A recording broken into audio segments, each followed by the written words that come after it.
Democrat of the day represents 36A. This is Champlin, parts of Coon Rapids. Zack Stephenson is kind enough to return to AM 950 to talk about his last year, the upcoming year, and his reelection campaign. Representative, thank you very much. I appreciate the time. Hey, thanks for having me. It's always fun to join you. Thank you very much. How has it been? I want to kind of get your, you got in there. Of course, we have the House is under the DFL control. Melissa Hortman is the Speaker. Talk a little bit about this first year that you've been in there, and how it's gone for you. Well, there was a mix of good and not so good. It was really exciting to get in there to elect Melissa Hortman Speaker of the House. I've known Melissa for 20 years almost now, and I just think the world of her. And I thought she'd be a great speaker, and she has surpassed my expectations. She's just been a phenomenal speaker. And in the House, we got the receipts to prove it. We passed. You name the policy area. We made significant progress in terms of what we passed. We passed Minnesota Care buy-in. We passed 100% clean energy. We passed paid family leave. We passed a huge investment in our education system. So that's the good news. The bad news is the Senate wouldn't do any of it, those Republicans over there. And so we got to come back and finish and do the job all over again in 2021. You talked about climate change, and I'm glad you don't mind talking about this. I mean, this is my God. I mean, we can talk about stuff like Australia and stuff, but look at what we just had out in farm country in this state with late springs, tremendous rains, early frosts. Beyond trade issues, nature itself is doing a job on farmers and their margins. We have to look at this because this is, my goodness, we're in the 30s. It's January. We're in the 30 degrees. This is not normal. And if we don't start addressing this is going to only get worse and worse and worse. That's exactly right. Just last night I was talking to someone in the Department of Commerce who was commenting to me about the steep increase that Minnesota homeowners have seen in their homeowners insurance premiums, specifically because of increases in hail damage. And I'm not going to get the number exactly right, so don't hold me to it. But it's something in the ballpark of like 400% over a decade. The rise in premiums that are attributable to hail damage. So this is a problem that is going to fundamentally affect our quality of life, our way of life in Minnesota.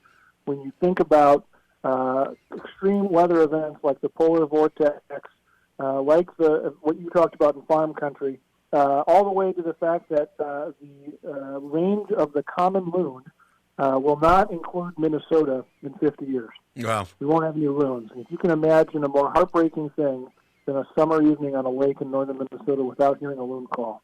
I don't want to know it. So I agree with you. That's why I'm really proud of the fact that we passed some good bills last year. And I've got a great bill called Clean Energy First, which is just a real simple, straightforward, common sense bill. It says that when a coal plant or a natural gas plant is retired, when it reaches the end of its useful life, you got to replace it with clean energy unless you can prove that you can't because it's not reliable or it's not affordable.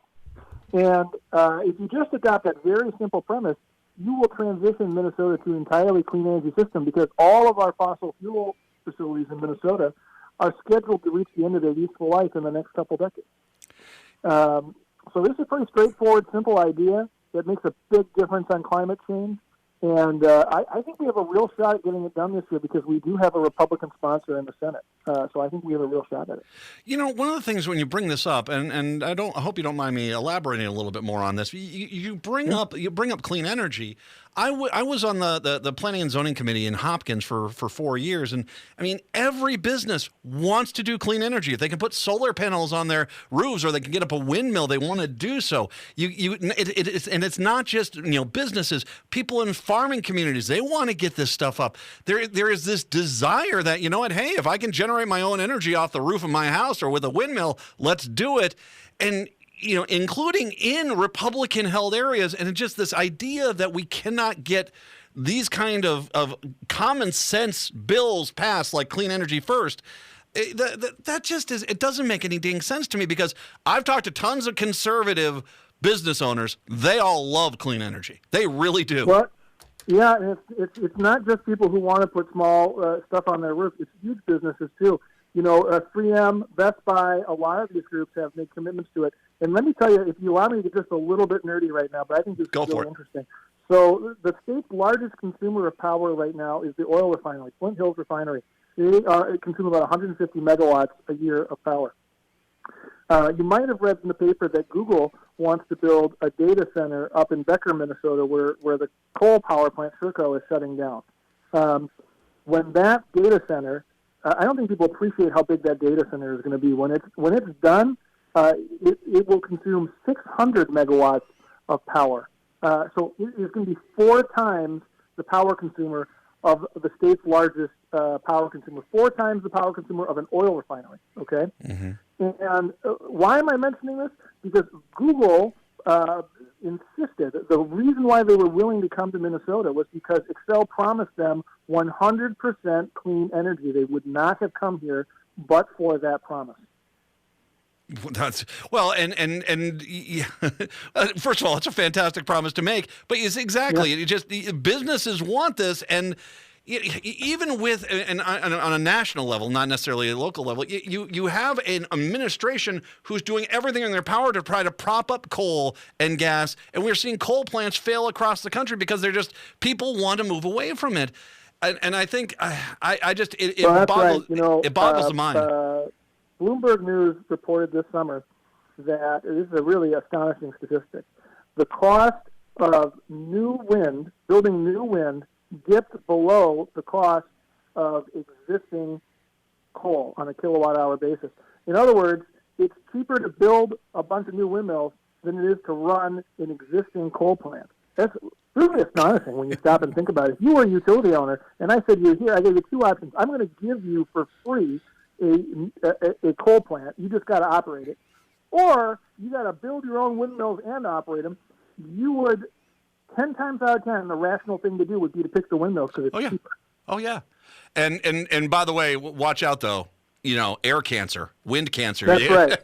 Yeah, cheaper when you don't factor in the cost of mystery trading. Mr. Trump's wind cancer. Oh, that was one of the gem. Once again, Zack Stephenson is joining us, 36A, Democrat of the day.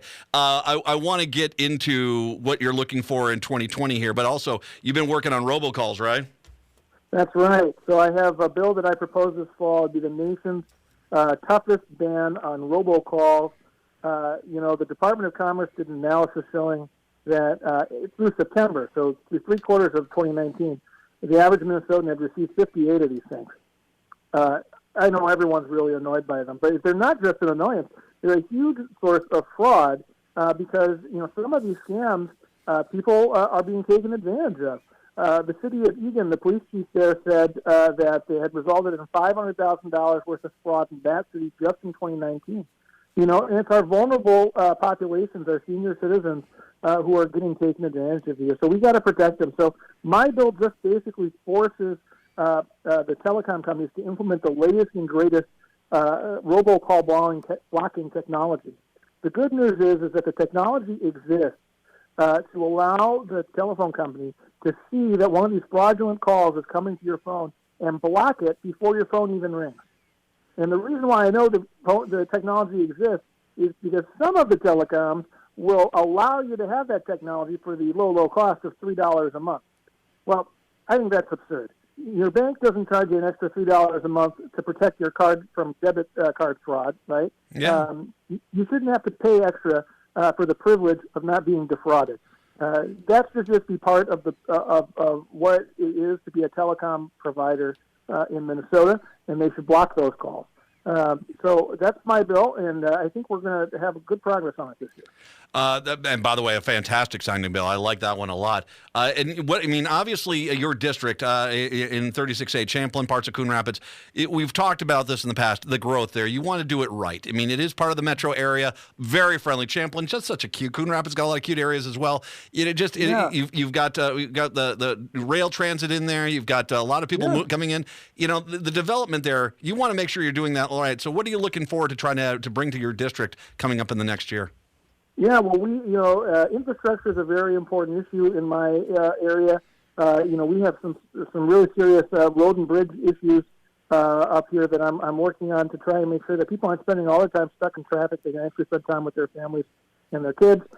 We also want to do some economic development opportunities. So we have a great community college up here, Anoka Ramsey Community College, for example, that's nursing and business programs are bursting at the seams.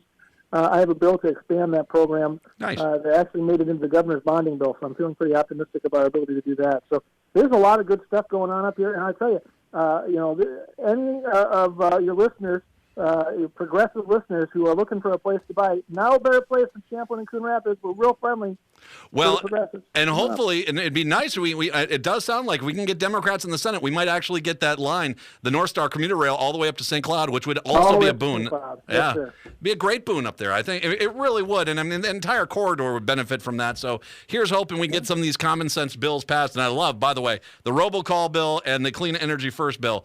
I love those as well. Now, if people want to help out, or if they want Zach to take them on a tour of possible homes in the Champlin and Coon Rapids area, happy to do it. Okay, we want people to donate to your campaign. We want people to volunteer for your campaign. We want you back for another term in St. Paul. Zach, how do they get in touch with you? Well, you can reach me on my website, www.zack.mn. Zack.mn. Super easy. zack.mn. I'm also on Facebook and Twitter, so if you just look for me up, Zack Stephenson. My Twitter handle is @ZackStephenson. But the website is the best way. Well, and that, by the way, nice get on that webpage. Zack.mn. That's Zack, ZACK.mn. I'll link to this on the social media pages a little bit later on. Zack Stephenson, representative for 36A, Democrat of the Day. Zack, thank you very much. I appreciate the time. Thank you. Have a great one. Take care.